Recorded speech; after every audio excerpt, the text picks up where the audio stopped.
Welcome everyone to the Jordy Mack Show. We are in the maxlawns.com studio.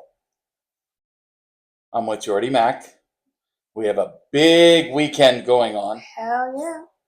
Saturday night's main event. Woo! I remember Saturday night's main event when I was a kid, and it would be hilarious because I had no idea when it would be on. I knew it was called Saturday night's main event, but I didn't know what time, nothing.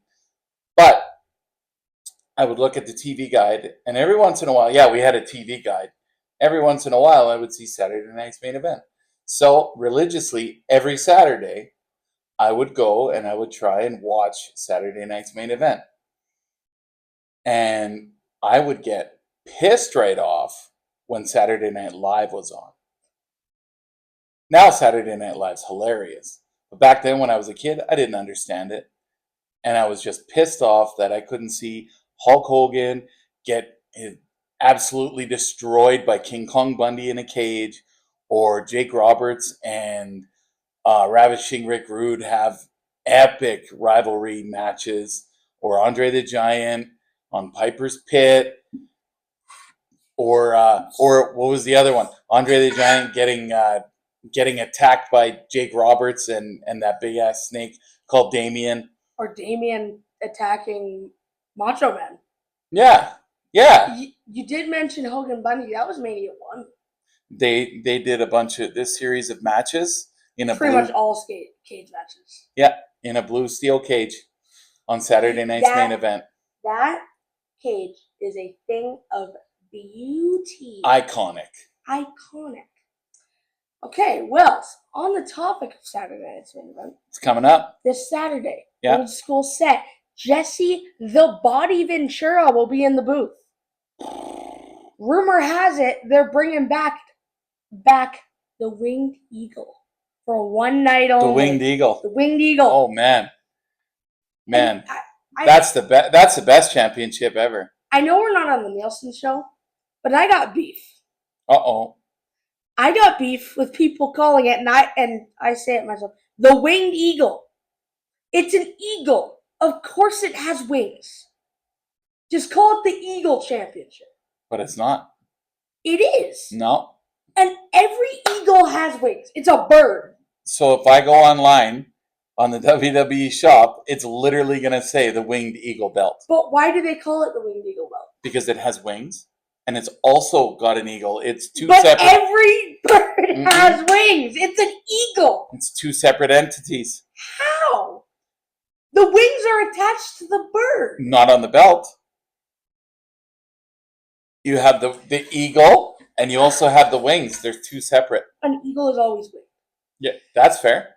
So if they're separate, why don't they call it the winged belt? You know what? That's a great question. Because then if it's not attached, then the eagle isn't winged. So I have the best idea. I really, really, really want you to reach out to them on Instagram from the Jordy Mack Show and ask this question. I'm actually going to ask WWE Shop. Yeah. Because they actually reply on their DMs. Let's see what they say. WWE Shop, we are going to DM you. We're coming for you. We're coming for you, WWE Shop. Geez, you guys with your, what's it called? What is it called? I can't remember. Oxymorons. Yep. Yeah, it's an oxymoron. I'm gonna switch up Saturday and Well, I can tell you the match that I'm excited to see. I'm excited to see the triple threat match with Gunther, Finn Balor, and Damian Priest. I have a feeling that something's going to happen with all of the Judgment Day, new and old, and I have a feeling that Damian Priest might go heel again, and that'd be awesome. But he's the face against Balor. That's fine. I have a feeling that they're gonna turn into kind of what's the word? I feel like there's gonna be a double turn here, and the catalyst is gonna be Gunther. He's already been an anti-hero for like the past few weeks. Mhm. They've been setting him up for that because he attacked Balor. Yeah. Then he attacked Priest. Yeah. So it's like, who's he here? You don't know. Okay, well, let's just get into the cards. But before we start off, Seanzy, as I am the predictions champion, I'm gonna say this. I've been getting disrespected a little too much. Nobody thinks that this belt is credible. I'm the guy that's making it credible. You haven't even had a reign with this thing.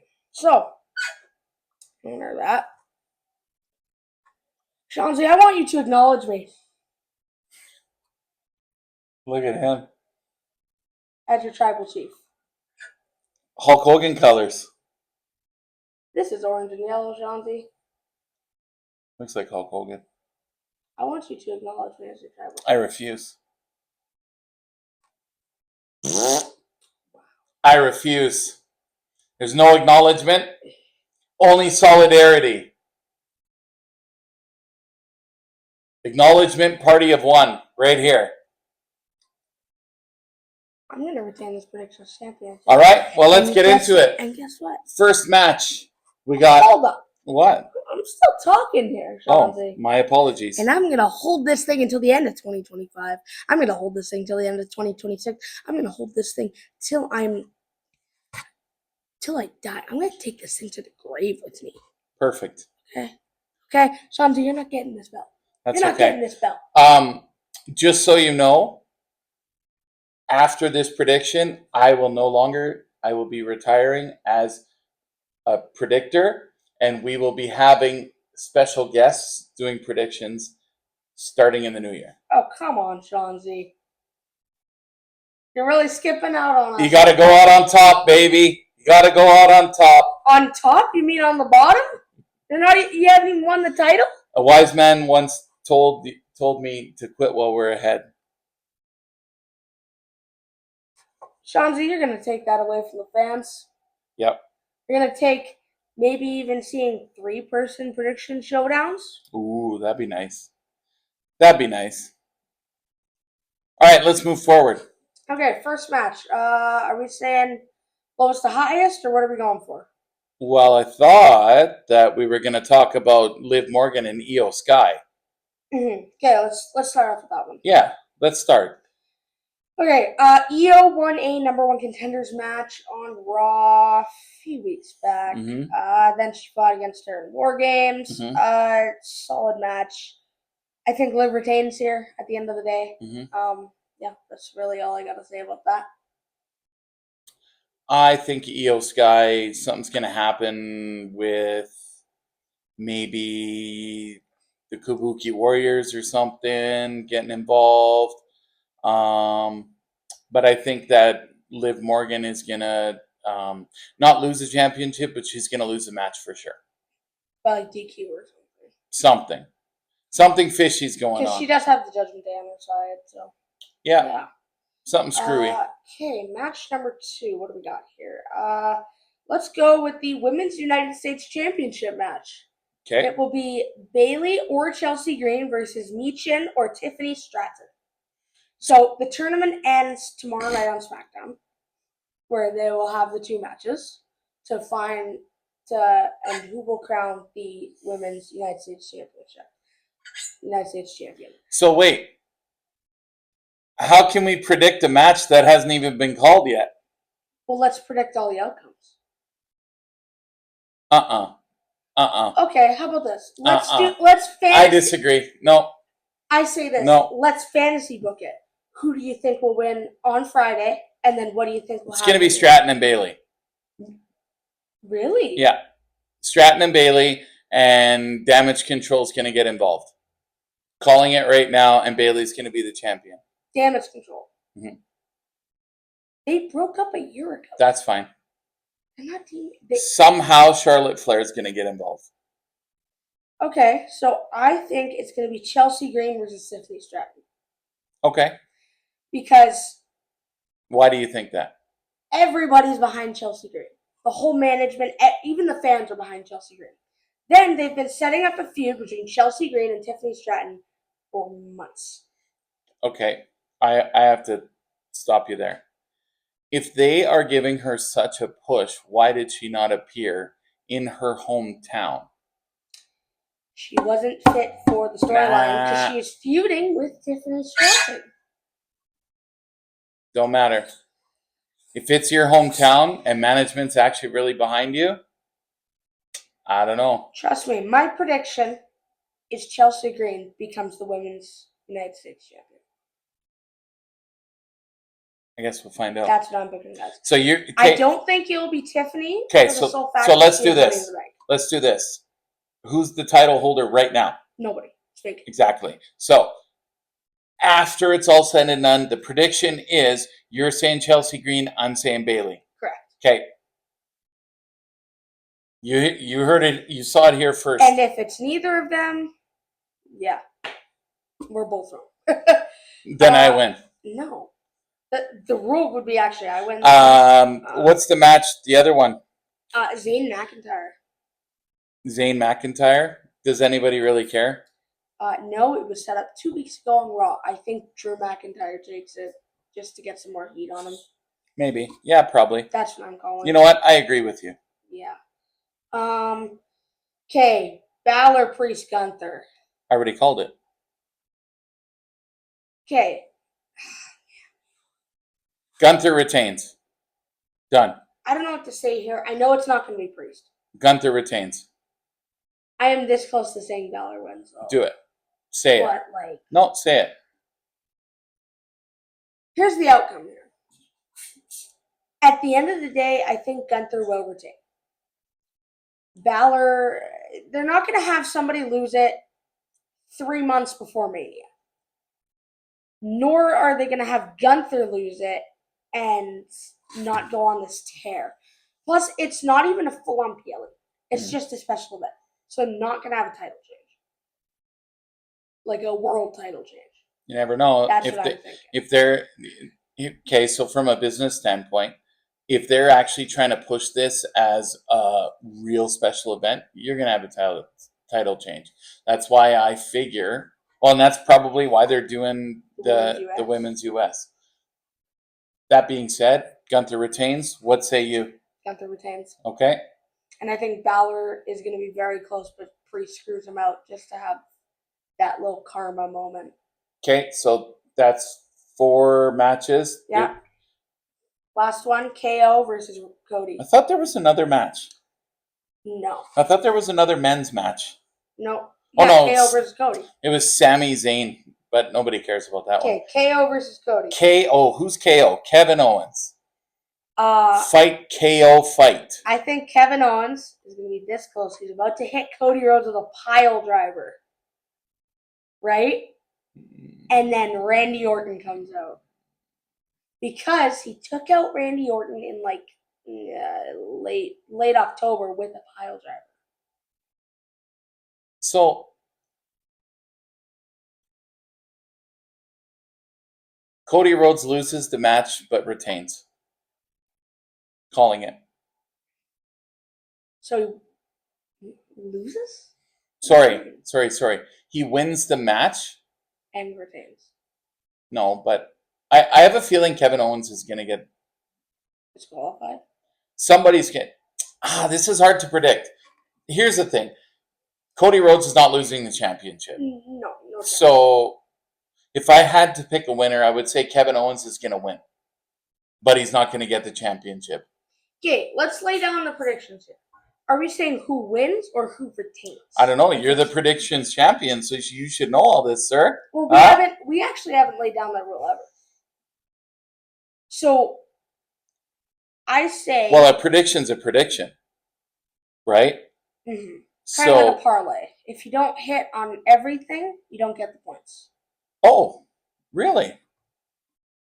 At least that's kind of like... Oh, sorry. Okay. Let me rephrase that. If it's a multi-hit prediction, like this happens, this...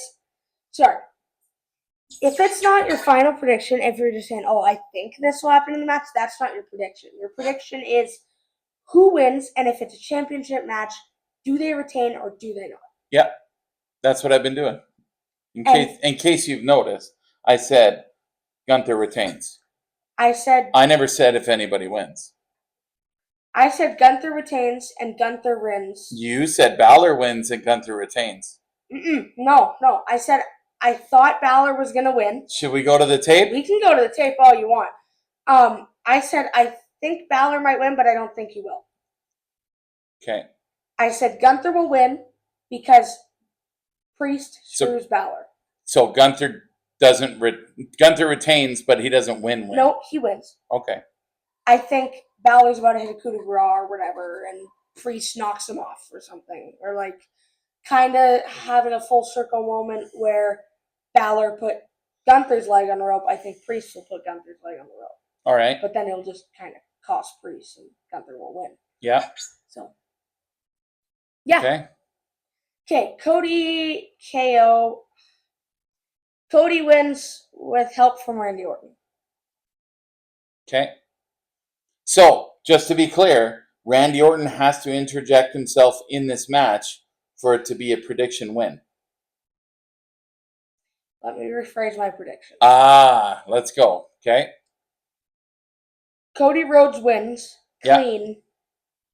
Yeah. Clean. Clean. Wow. Okay. Well, kind of clean. I'm going opposite. Kevin Owens wins, but Cody Rhodes retains. So, KO gets DQ'd pretty much. No, he wins by a count out. Title doesn't change on a count out. Yeah, I can see that. Probably like pile drives Cody through the table or something, and then something. Okay, yeah, we can run with that. Okay, 4 Nations rosters were revealed. Yeah, we did our predictions. What is everybody's thoughts? Let us know in the comments. I'm pissed. Why are you pissed? I have some gripes with this roster. Why? 1, Zach Hyman's not on the roster. Nah. 2, Connor Bedard is not on the roster. I'm more kind of frustrated that Connor Bedard's not on the roster because there's no passing of the torch. But will he be there in the Olympics? Probably. Yeah, 1,000%. 1,000%, you think? I think. Okay. 3, Evan Bouchard's not on the roster. Who would you rather have, Evan Bouchard or Colton Parayko? Colton Parayko. Who would you rather have, Dougie Hamilton or Colton Parayko? Colton Parayko. Wow, Chauncey's really defense-minded today. Mm-hmm. And then, I'm not as mad about this one. I love Montemo. Can I just stop you there for a sec? Colton Parayko's a Stanley Cup champion. We're trying to win a small tournament here. Right? This is tournament hockey. This isn't long term. If it was long term, I'd have Bouchard, I'd have Hamilton. Parayko would be my third pair. But if you look at it, Parayko won a cup in 2019. So what? He's still a cup winner. He knows what it takes to win. He's fell off. I don't care. I disagree. Have you seen his numbers? Have a look at his numbers and then let's revisit. I'm not talking numbers, right? I'm talking play style. We need offensive defensemen on this team if we want to win. They have offensive defensemen. They have Cale Makar. What more do you need? That's the one player. Yeah, he's going to be playing 30 minutes a game. You got to understand. There's only going to be so many. There's only going to be so many pucks to go around. There's one puck. But you need 2 quarterbacking guys for power play. No, you don't. You need 1. No, in this tournament, trust me, they're going to run 2 insane power plays. No, they won't. Like the Oilers' power play. The Oilers have 1 power play and a secondary, which is just okay. No, like the Oilers just first. Like Tampa Bay. Like the Oilers first, I think is what they're going to run. I think that it should have been Cale Makar, and then the other quarterback would have been Bouchard. I disagree. You can disagree all you want. I think at the end of the day, they have enough really highly skilled forwards that they don't need another offensive defenseman. Whereas if we're talking America's lineup, they need all the help they can get on offensive defenseman help. That's another gripe I have, the U.S.'s lineup. Why? Somehow Cole Caulfield did not make that lineup. They're going over experience over youth. I would have rather Cole Caulfield on my lineup than... Here's the thing. I will agree with you on the Zach Hyman. I would have Zach Hyman over Anthony Cirelli any day. Oh, yeah. One that I am proud of, and I'm happy that he made it. I am so happy that Seth Jarvis made that lineup. Eh, Also, another one I'm pissed about, Stuart Skinner didn't make it. nah. Have you seen his numbers? Listen, I don't care about his numbers. He's a .915 save percentage in the last 6 games. That's okay. The guy that I'm more frustrated that didn't make it is Marc-Andre Fleury. That guy deserves to be there. No? Why not? Now, his numbers are sucky. For real? He's 6-1 on the season. And he's got like a .923 save percentage. Yeah, but who has he played against? He played against the Oilers. And lost. And beat them. He did. Yeah, they did. I went to that game. The Oilers got destroyed. They got outplayed. Draisaitl got a lucky goal. I believe the Oilers lost 5-2. But then he played Pittsburgh, crap team. And also, that's when the Oilers were crap. Earlier in the season. No. Yeah? No. That was right at the beginning of their heater. That was right before the New York Rangers game. We can argue all we want. And then they played Columbus. Who did? Never mind. At the end of the day, I don't think Fleury should have made that lineup. Why not? How many Stanley Cups has he won? That doesn't matter. What have you done for me lately? He's been one of the top goalies in the league for the last 20 years. What have you done for me lately? Like within the last year or two? Top goalie in the league. Top 10. Are you insane? He got traded after he won the Vezina, then sucked and got traded. He did not suck. In Chicago? He's playing like crap. Are you kidding me? He was playing like hot garbage. Okay, so let's break it down. So if I take Andrei Vasilevsky and I put him in Chicago, you're telling me he's going to excel? Yep. Highly doubt it. Highly doubt it. Andrei Vasilevsky is good, but he's better because he has Hedman in front of him. And don't tell me any different. UC Saros is good, but he's better because he has Roman Josi. Why is Stuart Skinner just average? Because he does not have a stud defenseman in front of him. Martin Brodeur was great because he had Stevens and Niedermeyer in front of him. Yes, he was a good... Niedermeyer for a cup of coffee, man. 7 years, a cup of coffee. That was not 7 years. That was like 3 years max. 95 to 02. That's 7 years. You're joking me, right? No. And then he went to the other place in Anaheim in 03, and they won a cup. Yeah, I remember that. Mm-hmm. But yeah, 7 years. I don't remember Niedermeyer as a Devil. Well, you weren't even born yet, so... No, but just like in my mind, I think of him as an Anaheim Devil. Him and Stevens were number 1 and number 2. It was Niedermeyer and Danico. Yeah, I know. Really? Yeah, really. Scott Niedermeyer was one of the biggest pieces of the New Jersey Devils' 2 Stanley Cup wins. Fair point. Fair point. So, I say all that to say this. Yes, there's lots of stud goalies out there, but if you look at the goalies that are studs, that are top of their game, look at Binnington. He's got Parayko. Who else does he have in front of him? Torrey Krug. He used to have Peter Angelo. At the end of the day, all of these goalies, Aiden Hill has Shea Theodore. He has Noah Hannafin. He has, what's the other guy's name that's on Canada? Mark Stone. That's a defenseman? Sorry, not a... that's Peter Angelo. Yeah, you were so. When he was in St. Louis. Now he's in Vegas. Well, at the end of the day, I do think that they were trying to build a chemistry. So, but here's the thing. Back to my original point, Fleury deserves to be there because he's A, a 3-time Stanley Cup winning goaltender. B, he's a glue guy in the room and makes everybody's life better. He's an amazing person on and off the ice. Oh, 1,000%. He would be there to show the young guys how to win in a tournament, help talk to them, guide them. I promise you, if I was the GM, Marc-Andre Fleury would be on at least my 3rd string. He's capable. Don't get me wrong. I love Marc-Andre Fleury. Yeah. He's probably my favorite goalie of all time. Mm-hmm. Currently, he's not fit for the roster. I disagree, and that's okay. And we If can. we were building strictly on chemistry, hell yes, he would have been there because he's played in Vegas. But I'm not building on chemistry, and clearly neither was this team. This team was building on defense first, right? You could tell. Look at the guys they put on. Anthony Cirelli. Come on now. Yeah, but There's better players out there than Anthony Cirelli. But do you know who the GM is? And do you know who the head coach is? Well, I know who the GM is. It's Doug Armstrong. The head coach is John Cooper, the coach of Yeah. the Tampa Bay Lightning. Yeah, good Of for him. course, Cirelli's going to be on that lineup. I don't care. So you're telling me you'd rather have Cirelli than Zach No, Hyman? I'm saying I no. understand. I don't want Cirelli. Okay, so let's be clear.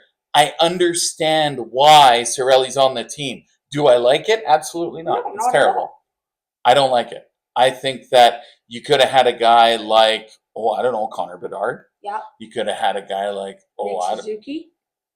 Maybe. Yeah, sure. Yeah. But Zach Hyman, right? Mm-hmm. And even look at him. Watch this.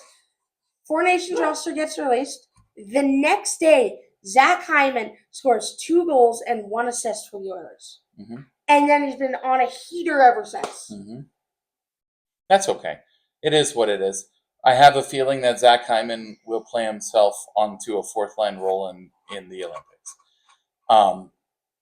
But yeah, let us know what your thoughts are on the Four Nations rosters, and if you would have changed anything.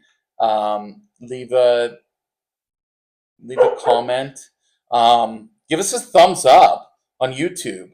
That helps our numbers. Going. Yeah, get those likes going. Yeah. Let's see if we can get a few likes on this. If you like and subscribe, there will be so many other people with your same interests that will watch the show and that will love the show. That's called an algorithm. Thank you very much. Please tell all your friends. We would love to have so many more. We'd love to make it. So real quick, and then we got to wrap up because the Oilers game is about to start. We're going to start doing a minor hockey focus starting in the new year. Yeah. So watch for that. And go Oilers. And in the meantime... And in between... Oh, one more thing. Oh, what's the one more thing? I do want to say that instead of our regular 20-episode season, we've made the executive decision to... Next week's episode will be the last episode of season 3. Sure. Because the Christmas season's coming, New Year's is coming, so we kind of need to take a break. So at the end of the day, season 3 ends next episode. Awesome. In the meantime and in between time, stay classy. Stay classy. Thank